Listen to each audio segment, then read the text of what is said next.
I stand in my parents' kitchen on Christmas Eve, my hands trembling as I arrange rosemary sprigs around the perfectly roasted turkey. The silver serving tray catches the chandelier light, reflecting my flushed face back at me. My mother's voice carries from the dining room, honey sweet, as she introduces my younger sister to someone important. This is our Melissa, the family's pride and joy. She's handling public relations for Bloomfield Industries now. Evelyn Hale announces, her tone brimming with maternal adoration. Senior position, you know. Only 29, and already making waves in corporate America. The guests murmur appreciatively. I recognize the voice of Senator Williams, among them another Christmas Eve surrounded by Connecticut's elite while I slave away in the kitchen. And your other daughter? Someone asks. A brief pause. Christine is around somewhere, my mother says dismissively. She's quite handy in the kitchen. My stomach knots. 15 years building Aurora events from nothing to a multi-million-dollar luxury event company, and to my mother, I'm still just the helpful daughter who can be counted on to prepare the family meals. The turkey platter grows heavier in my hands. I straighten my shoulders and push through the swinging door into the dining room. The conversation halts as I enter, 12 pairs of eyes turning toward me, or rather, toward the masterpiece I've spent 8 hours preparing. Here she is now, my mother says, her smile tight. As I place the turkey at the center of the table, Waterford crystal, Wedgwood china, sterling silver flatware, all gleaming under the antique chandelier, she adds with a brittle laugh, at least Christine is useful for something. The room tilts slightly. My cheeks burn as Senator Williams's wife offers a sympathetic smile. I'm 33 years old, responsible for coordinating presidential fundraisers and celebrity weddings. Yet here I stand, serving others as though I were staff rather than family. The cranberry sauce is my grandmother's recipe, I manage to say, my voice steadier than I feel. My mother waves her hand dismissively. Christine always did have a knack for following instructions. I retreat to the kitchen, leaning against the marble counter. After 15 years, I'm still just the kitchen help. The realization sits in my chest like a stone. 15 years, I whisper to myself, disbelieving. And nothing has changed. I remember my first Christmas dinner for the family, 18 years old, desperately trying to please after my acceptance to culinary school instead of the Ivy League path my parents had mapped out. While Melissa unwrapped cashmere sweaters and diamond earrings, I stood in this same kitchen, terrified of disappointing them with my cooking. Just yesterday, Elizabeth had praised my business acumen after negotiating the Horizon Resorts contract, a $2.5 million deal that would elevate Aurora events to national recognition. You're a strategic genius, Christine, she'd said, her eyes shining with genuine admiration. They never saw you coming. The kitchen door swings open, and my mother appears, her silver-streaked hair perfectly coiffed, her crimson dress tailored to hide the effects of time. The senator is waiting for dessert, she says, checking her pearl watch. What's taking so long? I look at the lineup of pies and trifles I'd prepared before dawn. Something shifts inside me, a small, quiet rebellion. I need a moment, I say, removing my apron. Evelyn's eyes narrow. Don't be dramatic, Christine. This is what you're good at. My father appears in the doorway behind her, his tall frame slightly stooped now, his expression uncomfortable but silent.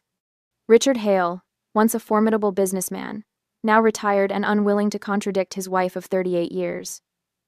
Is there a problem? He asks, voice low. Christine is having one of her moments, my mother says. I'm not having a moment, I reply quietly.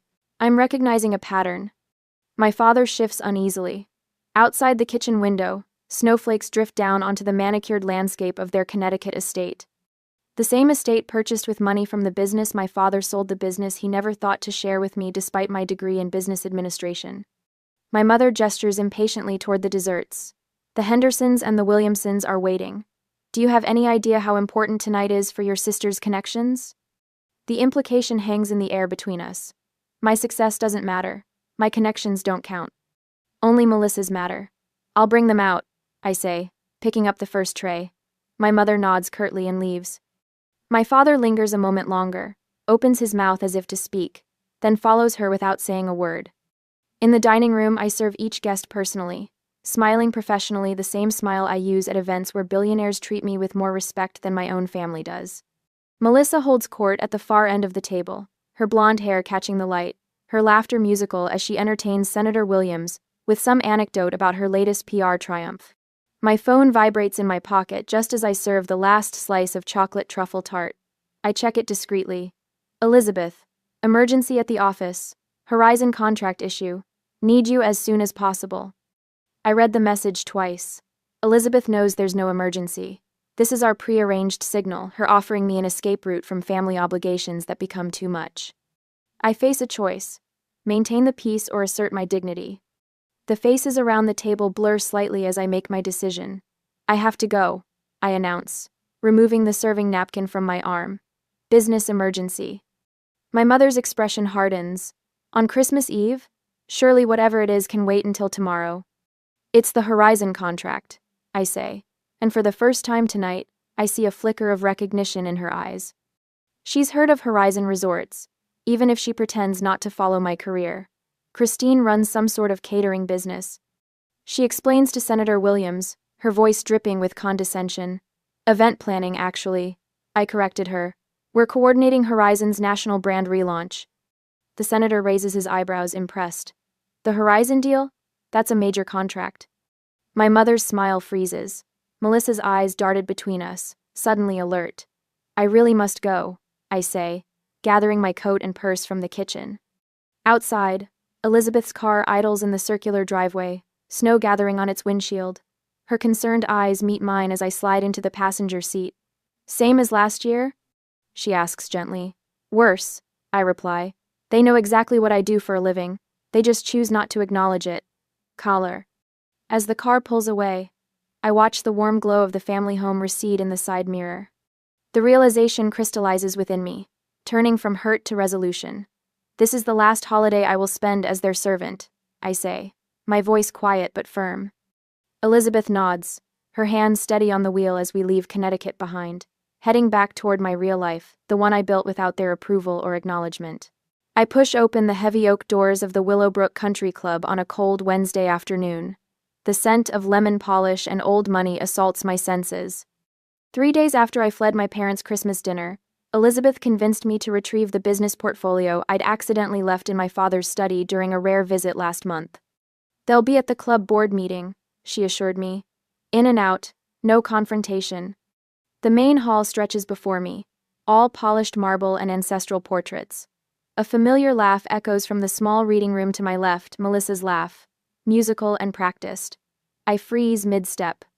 The contract signing is next week, so your timing couldn't be better. It's my mother's voice, hushed but clear. Christine has no idea we know about the Horizon deal. My heart hammers against my ribs. I edge closer to the partially open door. The Williamsons are on the Horizon board, Melissa says. Their daughter works in legal. She confirmed it's worth over $2 million. My father clears his throat. Keep your voice down, Melissa. No one's here on a Wednesday afternoon, Dad, Melissa replies. Besides, who would care about Christine's little catering business? Event planning, my mother corrects her, which is why this Horizon situation is becoming problematic. The Williamsons mentioned Christine by name at the Christmas party. Before we could redirect the conversation, I press my back against the wall, my breath shallow. I've been calling her vendors for months, Melissa continues, dropping hints about financial instability. Most were receptive, especially after I mentioned my PR expertise. The floor seems to tilt beneath me. Months. She's been doing this for months. A rustle of papers. This file has everything. Financial reports, client list, vendor relationships. Christine's surprisingly good at business for someone who couldn't get into Yale. My father's voice holds reluctant admiration. Good enough to embarrass this family if she continues to succeed. My mother adds sharply, what happens when the Thompsons discover our daughter, the one who cooks Christmas dinner, is making more than their son at Goldman Sachs? I've planted seeds with 3 Horizon executives, Melissa says, just enough concern about Aurora's capacity to handle their national relaunch. One mentioned they might need to revisit certain aspects of the proposal. Melissa says, the wall feels cool against my suddenly burning skin. My fingers curl into fists. Is that wise? My father asks, if she traces it back to us. Richard, please. My mother's voice drips with contempt. Christine still craves our approval too much to see what's in front of her face. She spent 15 years thinking we simply don't understand her business. The girl makes dessert for senators while serving them herself. The truth crystallizes in my mind with terrible clarity. They know. They've always known. The dismissals, the belittling comments, the kitchen servitude, none of it was ignorance. It was a strategy. I slip away from the door before they emerge, ducking into an alcove behind a massive fern. My mind races, reassembling 15 years of history like puzzle pieces finally clicking into place. Melissa's occasional visits to my office always around major contract announcements. Her questions about vendors, timelines, financial arrangements. The strange pattern of clients backing out after family gatherings. The health inspector who arrived hours before the governor's fundraiser last spring, citing an anonymous tip. None of it was coincidence. My executive suite at Aurora transforms in my memory from professional achievement to strategic target. Each family interaction was categorized from disappointing to dangerous. Every lost contract recontextualized, from bad luck to calculated sabotage. For 15 years, I've been fighting with one hand tied behind my back, believing my greatest vulnerability was my own insecurity. The truth feels like ice water in my veins. My family hasn't been neglecting my success. They've been actively working to destroy it. And now they're targeting Horizon Resorts. The contract that would elevate Aurora events from regional success to national prominence. The deal I've worked 18 months to secure. My phone vibrates with a text from Elizabeth. Everything okay? I stare at the screen, a strange calm settling over me. The hurt daughter in me wants to burst into the reading room, confront them with their betrayal. But the CEO in me recognizes a more significant truth. They wouldn't be doing this if they weren't terrified of my success. I sent a quick reply. Meet me at the office. Emergency strategy meeting. 20 minutes later, I stride into Aurora's conference room where Elizabeth waits, concern etched across her face. The wall-to-wall windows showcase the Manhattan skyline, the empire I've built without their approval or acknowledgement. They know everything. I tell her, my voice steadier than I feel. Melissa has been sabotaging Aurora for years, with my parents' full knowledge and support. Elizabeth's expression doesn't register surprise. She opens her laptop and pulls up a folder labeled Family Incidents. I've been documenting patterns for months. She confesses. Strange coincidences that always seem to happen after your family gatherings. Clients who suddenly had concerns about Aurora's capabilities. She confesses. She turns the screen toward me. The sabotage always intensifies when we're close to a major breakthrough. Like Horizon. Why didn't you tell me? I ask. Not accusingly, but with genuine curiosity. Would you have believed me? Elizabeth's eyes are kind. You needed to see it yourself. My office door opens, and James Wilson enters without knocking. At 61, my CFO carries the financial reports like weapons. I ran the numbers you asked for, he says to Elizabeth, then notices my expression. You told her? She found out herself, Elizabeth replies. James places a spreadsheet before me. Client cancellations and vendor issues, mapped against your family interactions. The correlation is statistically significant. The graph shows clear spikes of business disruptions following holidays, family birthdays, and country club events. My stomach twists as I remember the Valentine's Day gala where my mother introduced Melissa to the Sandersons, who withdrew from contract negotiations the following week. Why? I whisper, more to myself than to them. What could possibly make them do this? Elizabeth and James exchange glances. Your mother needs Melissa to be the successful daughter. Elizabeth says gently, and your father's retirement investments haven't performed as expected. The country club membership alone costs. That's not an excuse. I interrupt, surprising myself with the hard edge in my voice. No, James agrees. It's not. But understanding their motivation helps us anticipate their next move. He points to the Horizon contract timeline. They're desperate. Their lifestyle is at risk. And your success threatens Melissa's standing in their social circles. The bigger Aurora gets, the smaller her PR achievements look. I stand and walk to the window, staring at the city stretching before me. Behind me, Elizabeth and James wait silently, not my family by blood, but allies who respect what I've built. Document everything, I say finally. Every canceled contract, every anonymous complaint, every suspicious timing. We're not just defending the Horizon deal now. I turn back to face them, something new hardening within me. We're protecting Aurora Events from the people who should have been protecting me. The next day, I stand in Aurora Events' kitchen, fingers trembling slightly as I hold the health inspector's report. 3 different colored post-it notes mark sections I've read a dozen times already. The signature on the complaint form might as well be written in neon lights. I found it. I tell Elizabeth, who hovers near the industrial refrigerator. The inspector's report mentions who called them. A concerned family member worried about food handling standards before the Anderson wedding. Elizabeth's eyebrows lift. A family member? You think? I know. The paper crinkles as my grip tightens. Look at the timing. Every major inspection, every anonymous complaint, they all happen right after I mention our biggest clients at family gatherings. Elizabeth pulls out a manila folder from her desk drawer. I've been keeping track. For months now. My chest tightens as she spreads documents across the stainless steel prep table. Inspection dates, family dinner dates, client complaints that materialized from nowhere. And most damning of all, a transcript of Melissa's voice. You recorded her? I ask, scanning the typed conversation. Last month at the vendor showcase. She approached Martinelli's Linens asking about our order volume, claiming she worked with Aurora Events. Elizabeth's voice hardens. She's been systematically contacting our suppliers, Christine. I press my palm against the cool metal table, steadying myself. For 15 years I've built this company, brick by brick, contract by contract. And all the while my own sister has been laying explosives at the foundation. The Horizon contract signing is next week, I say, finally naming our shared fear. They'll try to stop it, Elizabeth confirms, but now we have proof. Then I think it's time for lunch with my sister. I reach for my phone, a strange calm settling over me. Someplace public. The next day, I arrived at Bellini's 20 minutes early. The maitre d' recognizes me immediately. Aurora Events handled his daughter's wedding last spring. Your usual table, Miss Hale? The one with the garden view? Actually, Anthony, I'd prefer something more central today, near the windows facing Main Street. His eyebrows lift slightly, but he nods. Of course. I arrange my evidence neatly beside my water glass. The health inspector's report, the pattern of complaints, the vendor conversation transcripts. A public execution requires proper staging.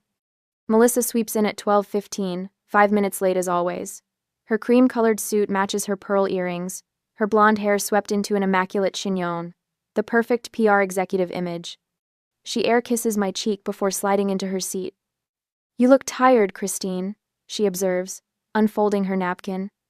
Those big events must be so exhausting. They are, I smile thinly, especially when someone calls health inspectors to our kitchen the day before. Her fingers pause on the menu, a slight widening of her eyes almost imperceptible before she recovers. What are you talking about? I found the inspector's report. I slide the document toward her. They mentioned who called them. It was you. The bustling restaurant continues around us, waiters gliding between tables, wine glasses clinking, business people laughing. But at our table, silence hangs heavy. You're being ridiculous, Melissa says finally, pushing the paper away without looking at it. Am I? I place another document before her. Here's a pattern of anonymous complaints, all filed within 48 hours of family gatherings where I mentioned upcoming events. Her cheeks flush slightly. I don't have time for this.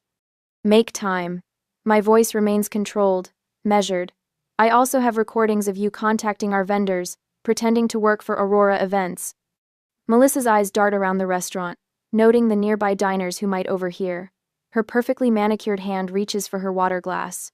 Mother's here, she says suddenly, relief washing over her face.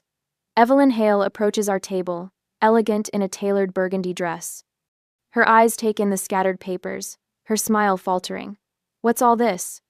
She asks, sitting beside Melissa.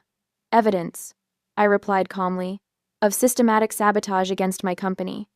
Evelyn's face hardens. That's a serious accusation, Christine. Backed by serious proof. I turned the health inspector's report toward her. The inspector confirmed it was Melissa who called them, claiming food safety concerns. We were concerned about your standards, Evelyn says, her voice dropping to a whisper.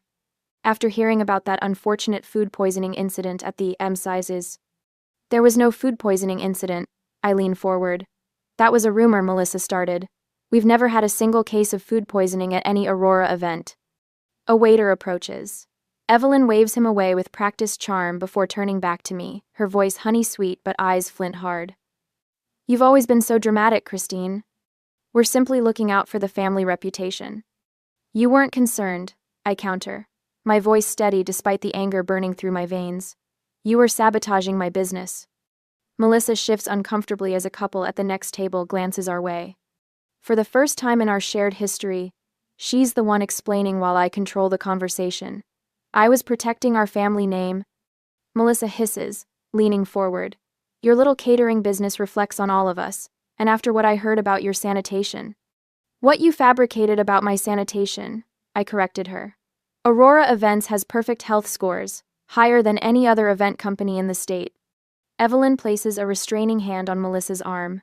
Perhaps we should discuss this privately. No. The word comes out sharper than I intended. We've had 33 years of privacy, now we're doing public.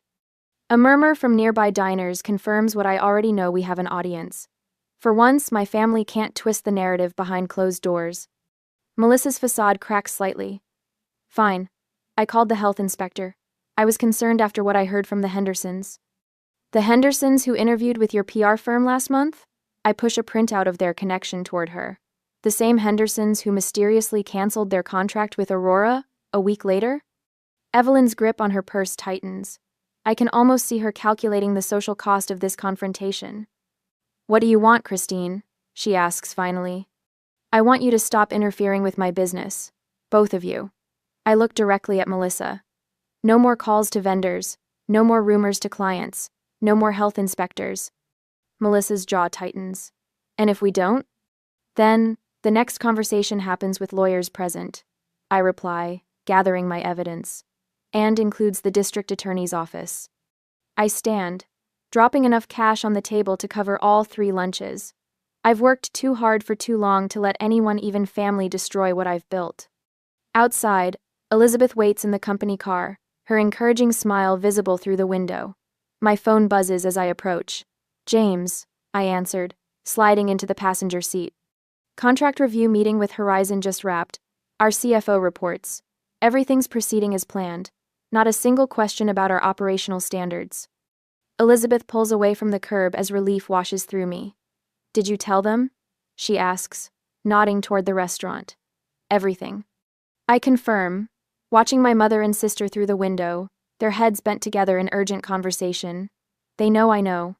The car turns the corner just as Anthony, the restaurant's owner, hurries out to catch me. Elizabeth slows as he approaches my window.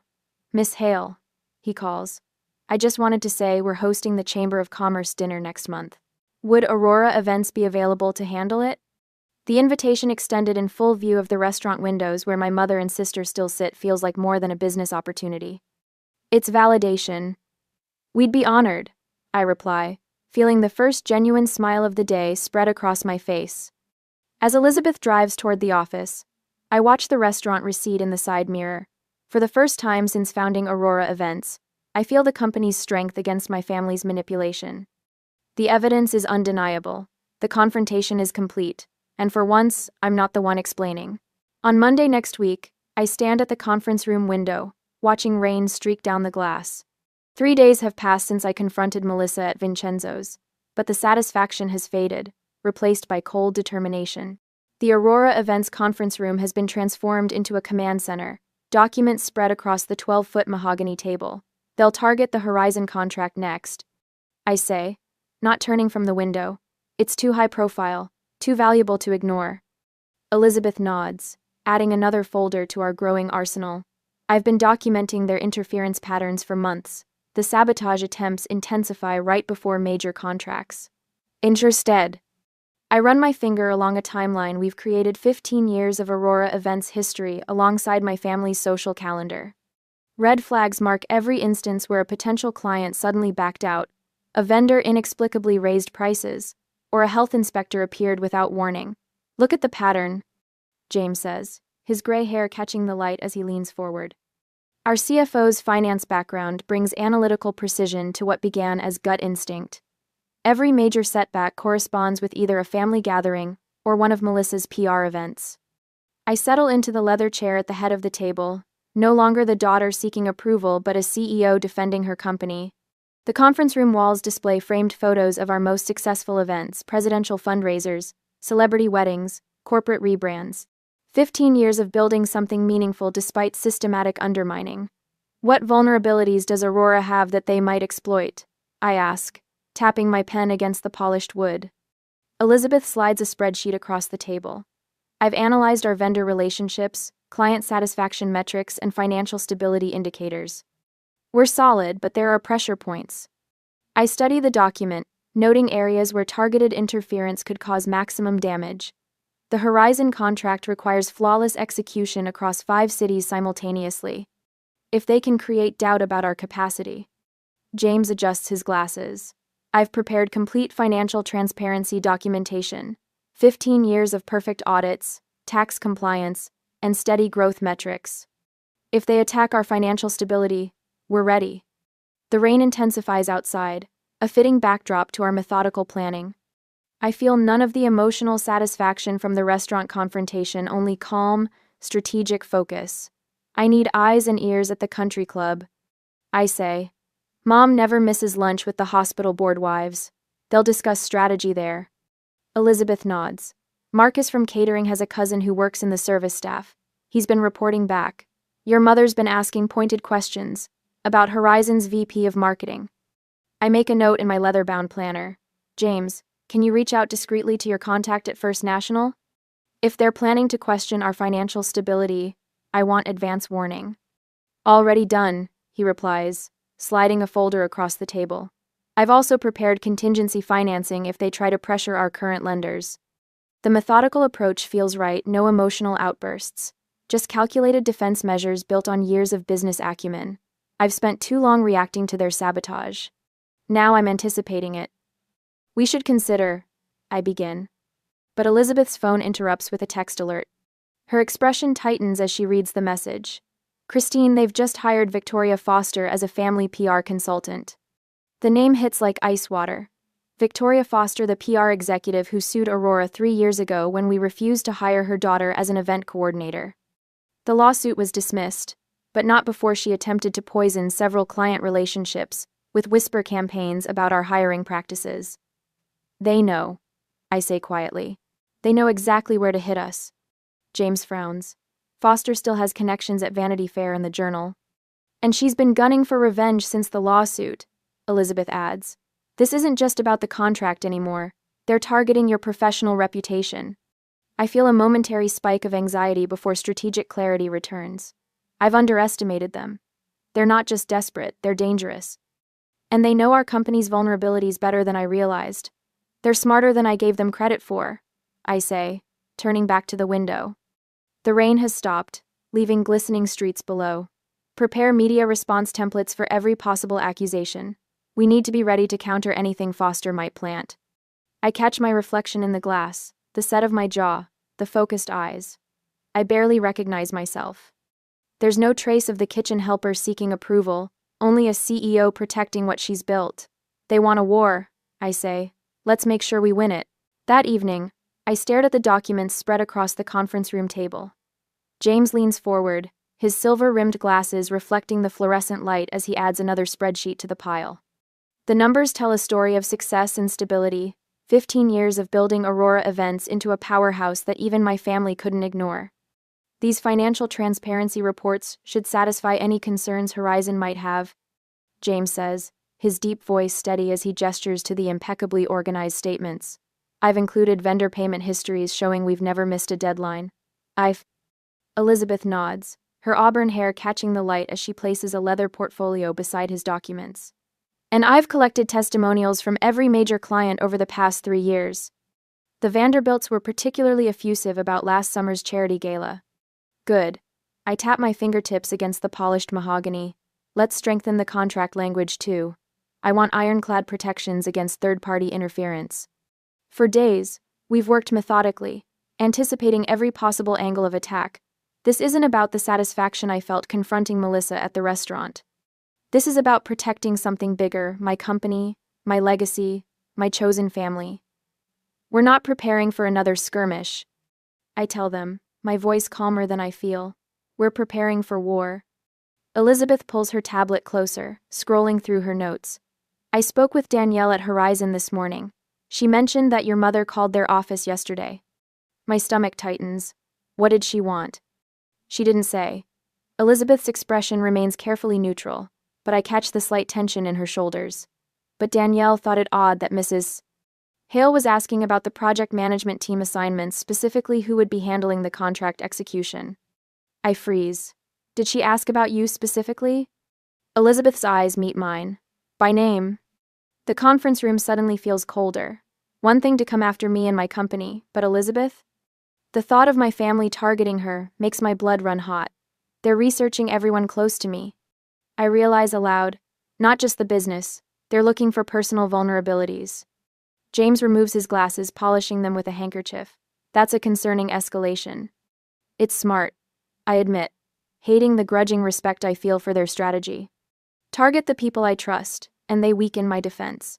I turn to Elizabeth, whose calm professionalism can't completely mask her concern.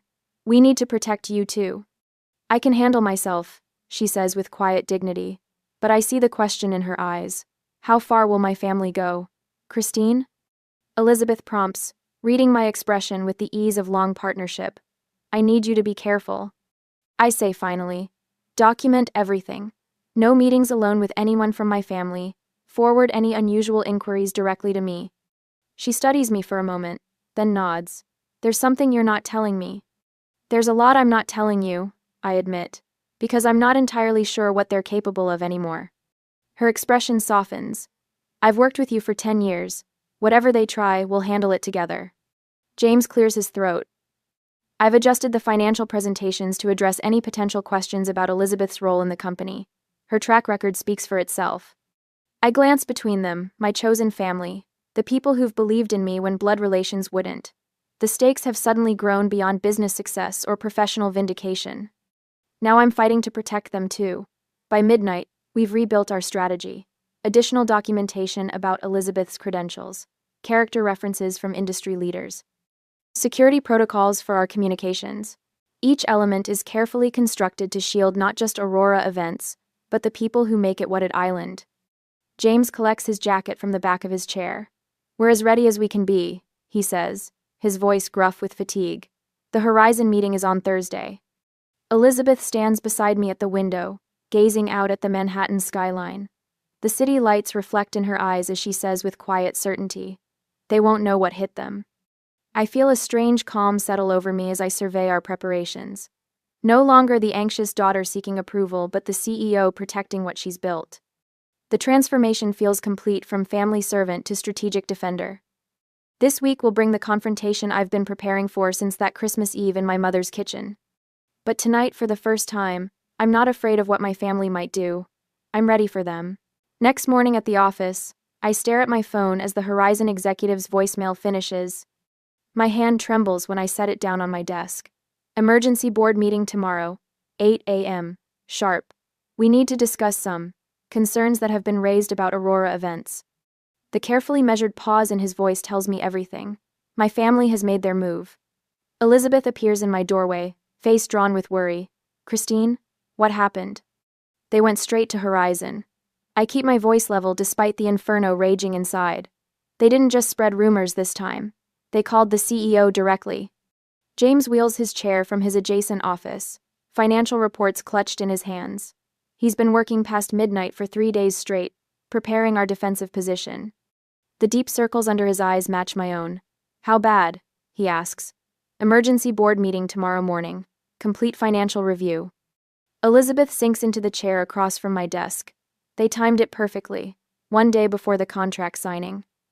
I nod, bile rising in my throat. After 15 years building Aurora events, my family chooses now to deliver their killing blow. The Horizon contract represents everything we've worked toward: national recognition, expansion into 5 new markets, validation of our business model. My phone buzzes again. This time it's a text from a longtime vendor. Christine? Melissa called asking about your payment history. Said she was working with your accountant. Seemed fishy. Thought you should know. I hold up the phone to show Elizabeth and James. They're methodical, going after our vendor relationships too. James leans forward, his voice a low growl. They're contacting everyone. I just got off with Hargrove Linens. Victoria Foster called them, claiming to be conducting a standard business ethics review for Horizon. Elizabeth's eyes widened. My stomach knots tighter. My mother never does anything halfway. The PR lawsuit had been frivolous. My desk phone lights up. 3 incoming messages within the past 10 minutes, all from different Horizon board members. They've orchestrated a full-scale attack. I say, scrolling through the voicemail notifications. Look at the timestamp on these calls, all within minutes of each other. Elizabeth's fingers fly across her tablet, pulling up our emergency response protocol. Your father called Horizon's CEO directly. Claimed to be concerned about your company's stability given some troubling financial indicators. What financial indicators? James demands, the accountant in him genuinely offended. Our books are immaculate. I lean back in my chair, a strange calm replacing my initial panic. This isn't just petty family sabotage anymore.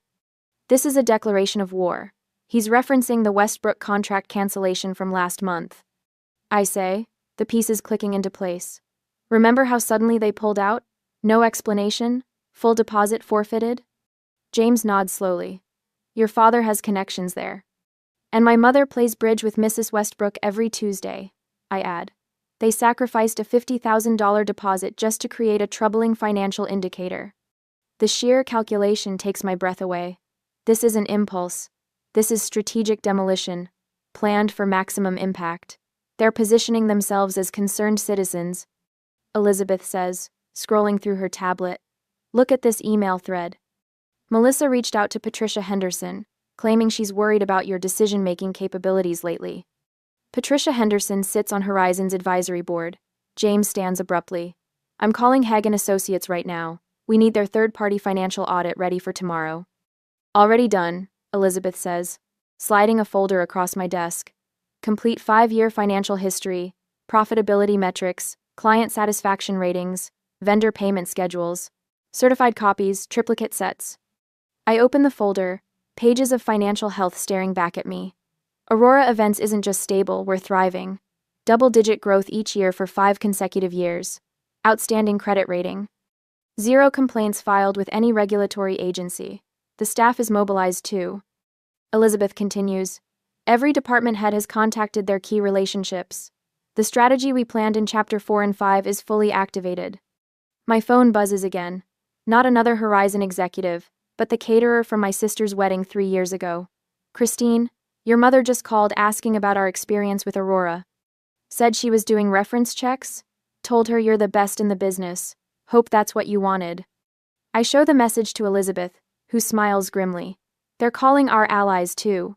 But they don't realize we've spent years building genuine relationships while they were playing social games. The conference phone lights up, and James answers on speaker. It's Sarah Martinez, Horizon's procurement director. Christine, I'm calling as a courtesy. We've received some. Concerning communications about Aurora Events, the board has called an emergency meeting tomorrow at 8. You'll need to present.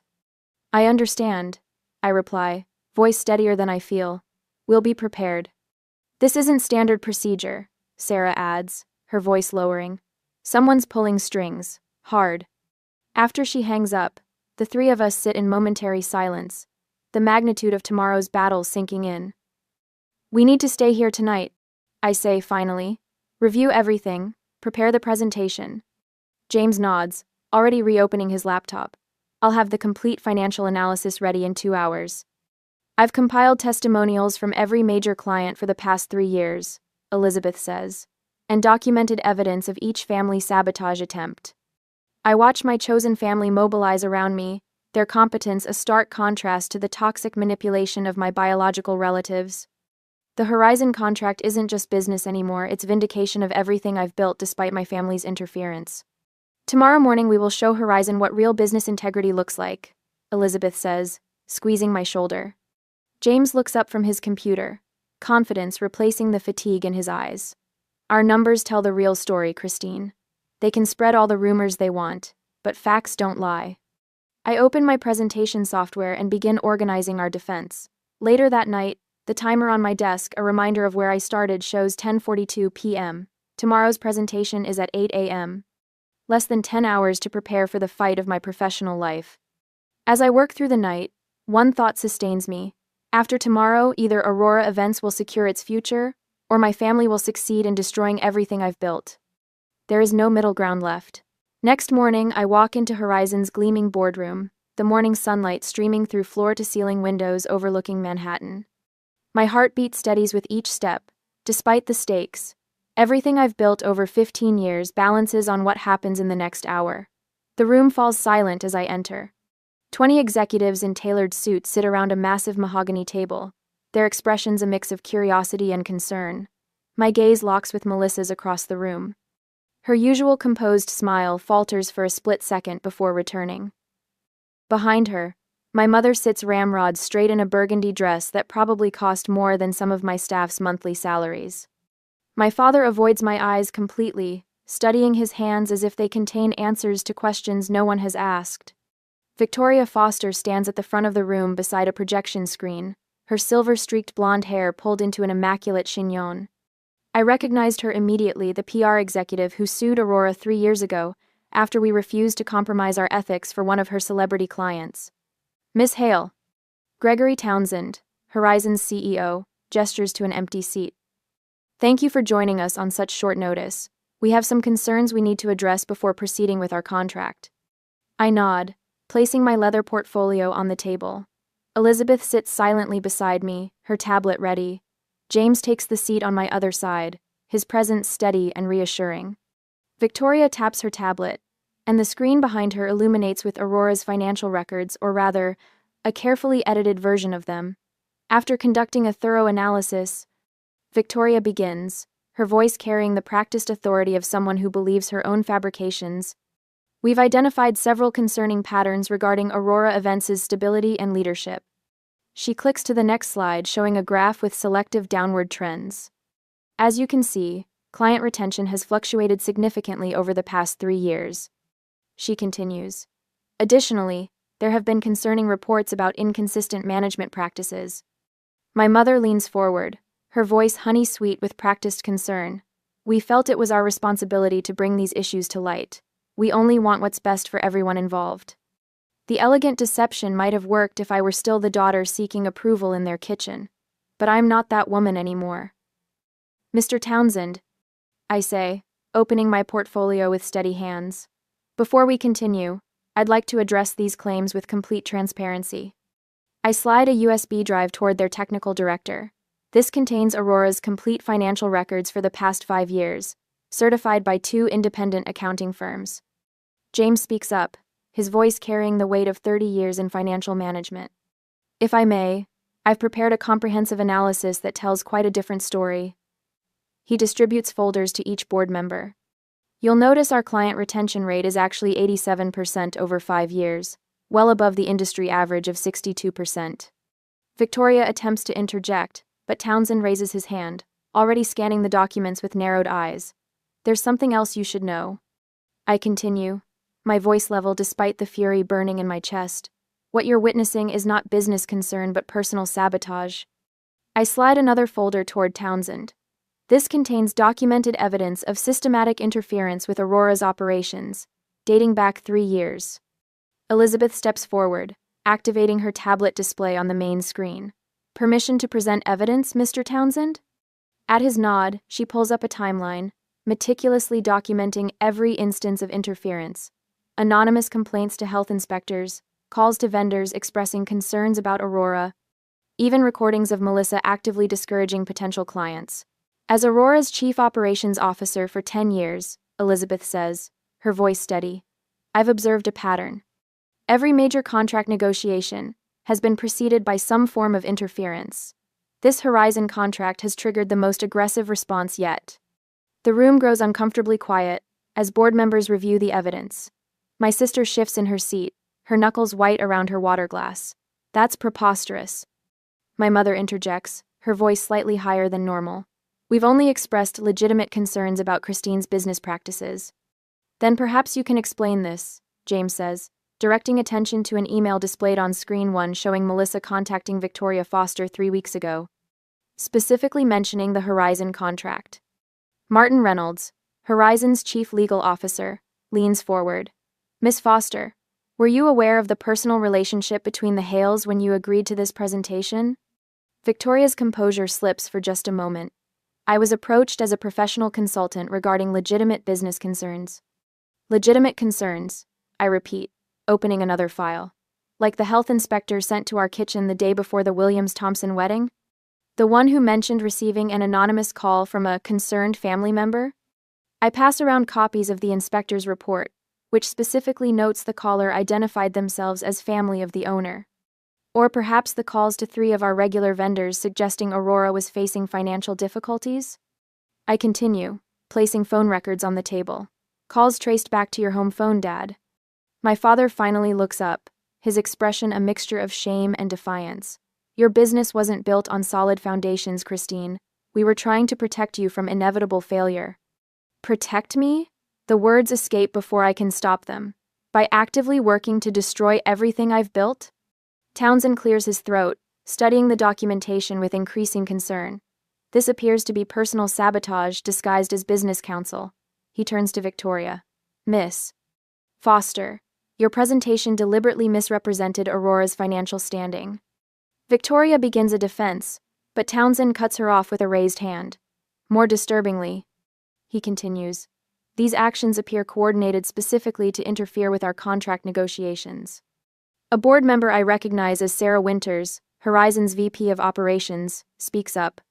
I received a call last week expressing concerns about Aurora's ability to handle our national relaunch. The caller identified herself as Melissa Hale.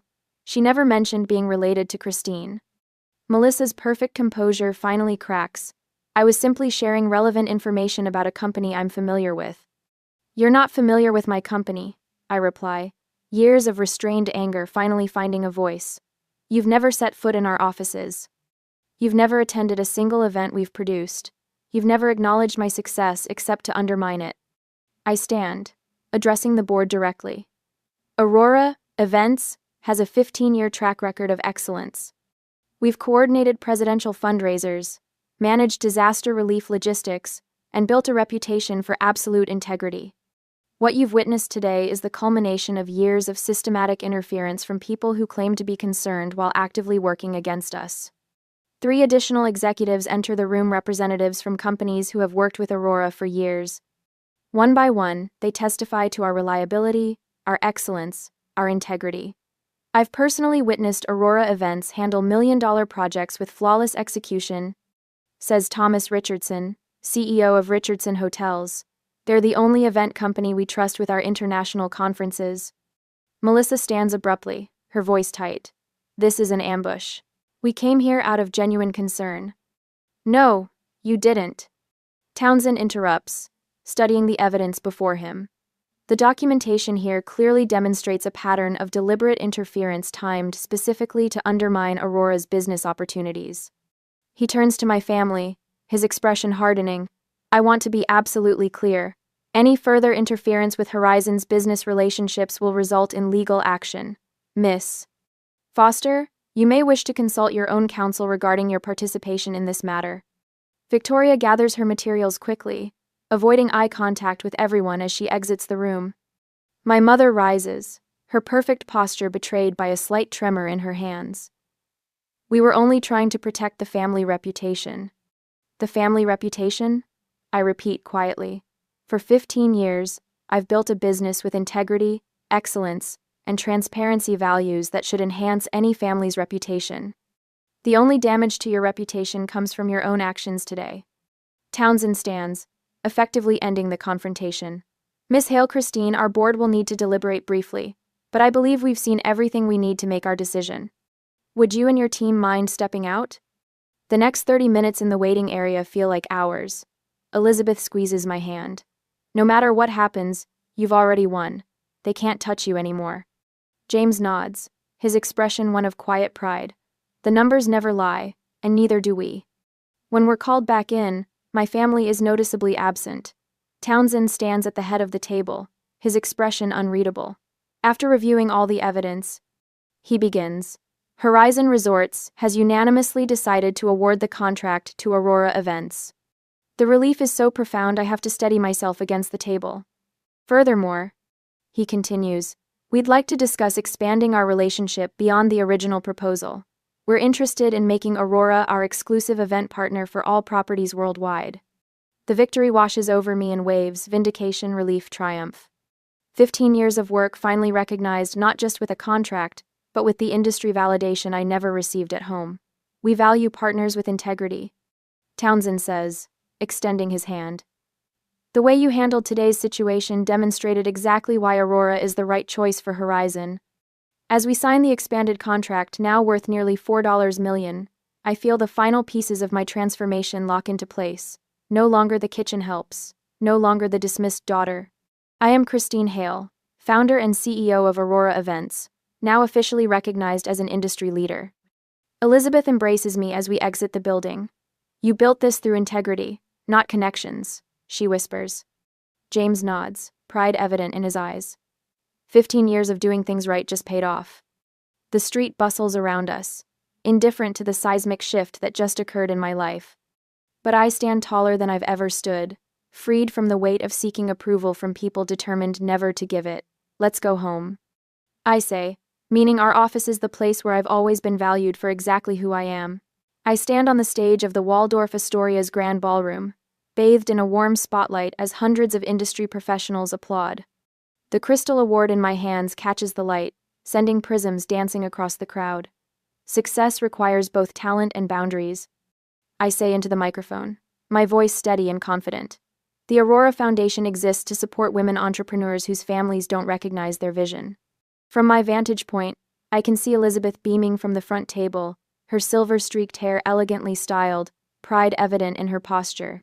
James sits beside her, nodding his approval, the financial wizard who helped transform Aurora Events from a struggling startup to an industry leader. The business journals called the Horizon contract a turning point. They weren't wrong. 6 months of industry coverage following the boardroom showdown cemented Aurora's reputation as the premier luxury event planning company on the East Coast. My parents retreated from public events for weeks afterward, their social calendar suddenly empty as Connecticut society processed the revelations. When I step down from the stage, Elizabeth hands me a glass of champagne. "To boundaries," she whispers, clinking her glass against mine. "And to the family we choose," I reply. James joins us, his weathered face relaxed. 35% revenue growth in 6 months. The board approved the new offices this morning. "Miami and Denver," Elizabeth adds. "Chief Operations Officer has a nice ring to it." "Not as nice as a permanent CFO with profit sharing," I tell James, watching his eyes widen slightly. "Christine, You believed in Aurora when my own family didn't," I say. "You deserve to share in what we've built." The memory of last Christmas flashes through my mind, my trembling hands arranging rosemary sprigs, my mother's dismissive introduction. "I almost lost everything I built," I murmur. "But you didn't," Elizabeth says firmly. "You protected it instead." Later that evening, as guests mingle over dessert, I spot them near the entrance. My parents and Melissa, standing awkwardly in formal attire, holding embossed invitations. I'd sent them as a courtesy, never expecting they'd attend. I cross the room slowly, feeling none of the tightness in my chest their presence usually triggers. "Christine," my mother says, her voice unusually tentative. She looks older, the careful makeup not quite concealing the toll of diminished social standing.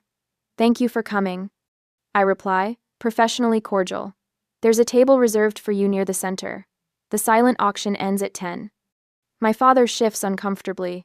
"The Miami expansion, that's significant." I nod. The Horizon contract opened several doors. Melissa studies me with new eyes. "Your speech was impressive." "Thank you," I say, then excuse myself to greet the mayor. 6 months earlier, I'd hosted Aurora's holiday gathering in our Manhattan headquarters. Instead of slaving in my parents' kitchen, I laughed with 60 employees while caterers served a menu I'd designed. The contrast wasn't lost on me. No trembling hands, no knot in my stomach, just genuine connection with people who valued both my culinary creativity and business acumen. Elizabeth circulates through the ballroom now, discussing the Aurora Foundation with potential donors.